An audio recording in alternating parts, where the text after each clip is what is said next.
La phobie administrative, voilà une nouvelle pathologie dont les spécialistes débattent depuis que l'ancien secrétaire d'État Thomas Thévenoud a révélé en souffrir.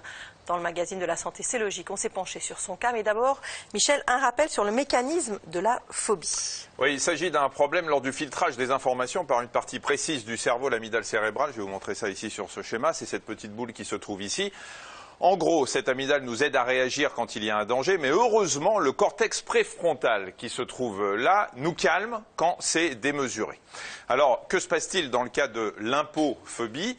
Eh bien, le malade voit sa feuille de déclaration, l'amygdale est alertée, mais le cortex préfrontal qui est censé nous faire comprendre c'est pas si grave, faut la remplir, eh bien ce cortex ne joue pas son rôle, il n'y a plus de filtre, résultat, cette feuille de déclaration est vécue comme une agression par le cerveau du patient et il va réagir par une attaque de panique, comme pour toute phobie, ce qui bien sûr l'empêche de la remplir.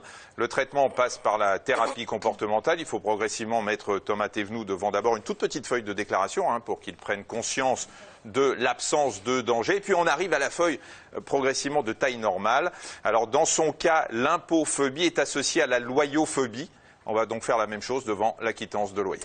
Alors juste quand même, au-delà de toute cette polémique, il faut quand même rappeler que la phobie, c'est un trouble qui est extrêmement handicapant pour les personnes qui en souffrent et qu'une vraie phobie, qu'elle soit d'ordre administratif ou autre, en tout cas, empêche les personnes de vivre une vie normale.